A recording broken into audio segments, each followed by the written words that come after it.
Good evening, and a very happy International Women's Day. I'm Toyin Saraki, founder president of the Wellbeing Foundation Africa and inaugural Global Health Ambassador for the World Health Organization Foundation.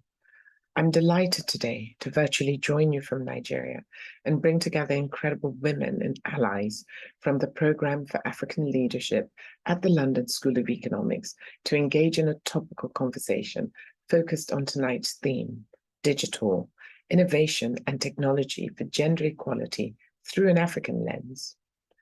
Technology is a liberating force for African women, and as a young continent, we have the potential to lead technological innovations in the future that will accelerate gender equality. Gender equality is not only a fundamental human right, but it is also a keystone of a prosperous modern economy that provides sustainable, equitable, and inclusive growth, and our prosperity must acknowledge the interconnectedness of peace, health, and development towards a well-being economy.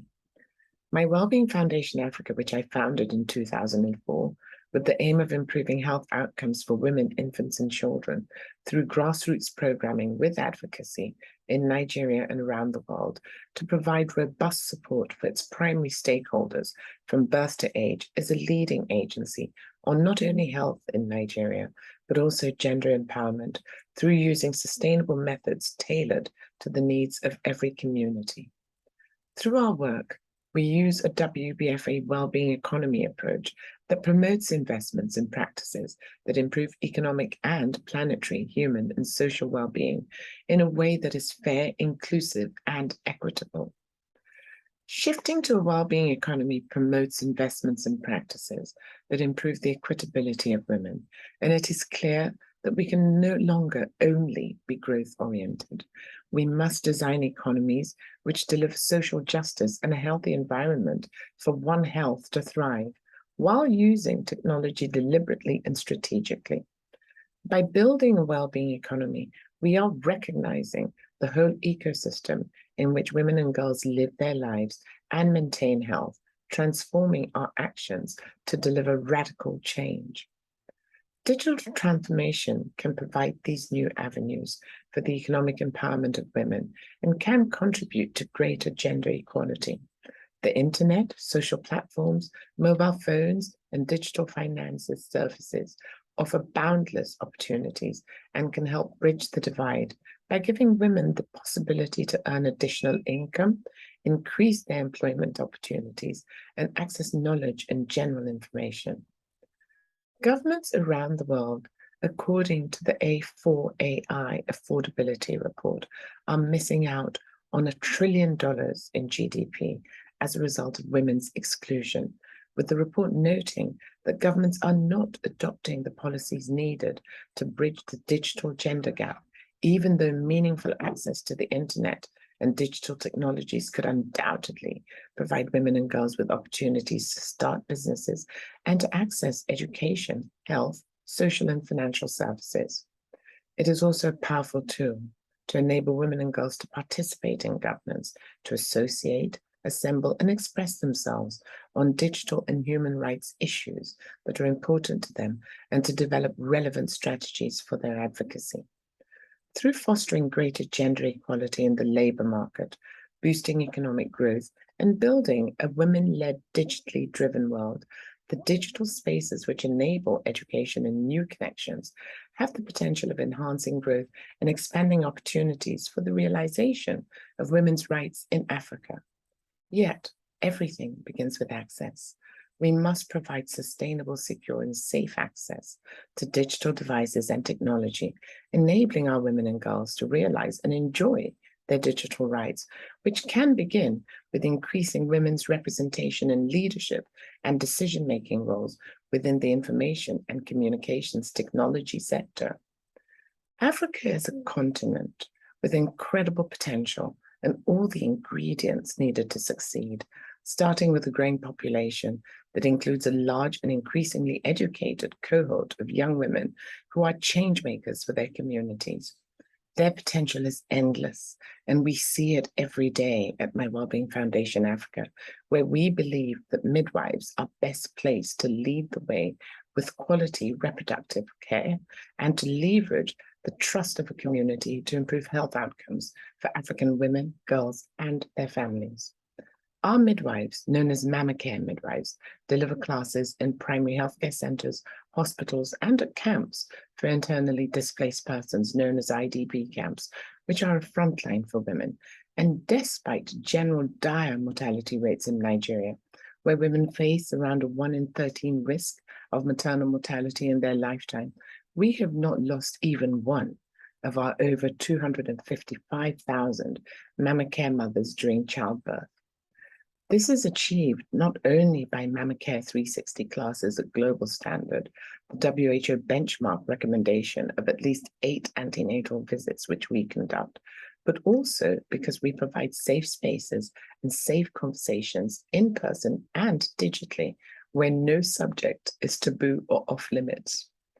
As an extension to the Mama Care 360 program, the digital midwifery service was created in 2017 to empower mothers with information in relation to pregnancy, labor, childbirth,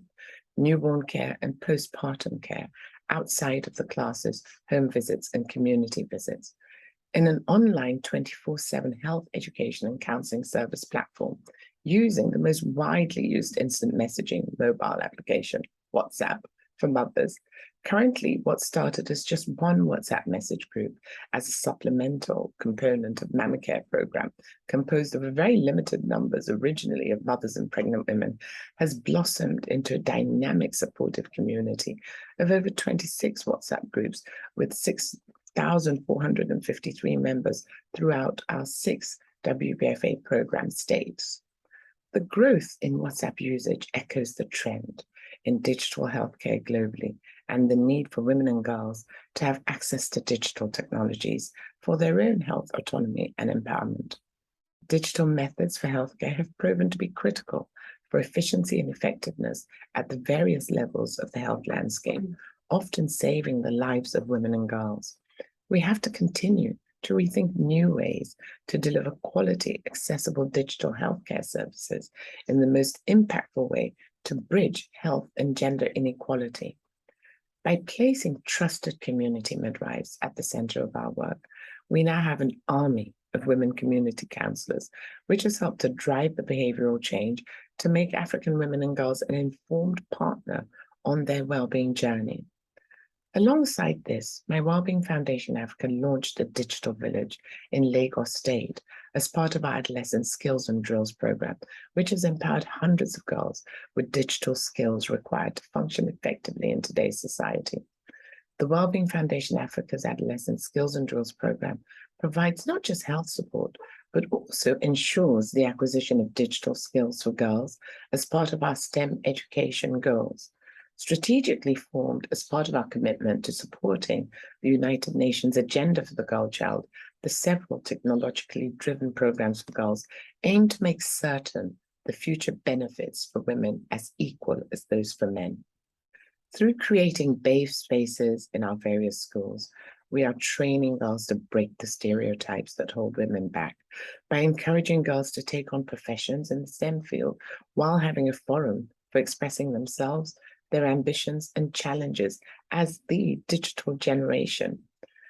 Currently, several promises, such as the Declaration on the Elimination of Violence Against Women, DIVOR, the Convention on the Elimination of All Forms of Discrimination Against Women, CEDAW, the Protocol to the African Charter on Human and People's Rights on the Rights of Women in Africa, the Maputo Protocol,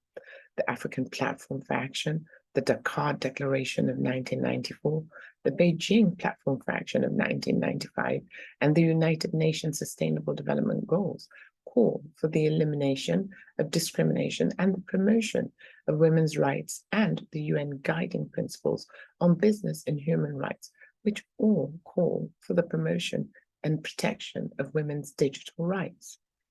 Though digital technologies are widely accepted in the continent, the cost of devices are the primary barrier for the unconnected, while the price of data services are the main barrier for those who are connected.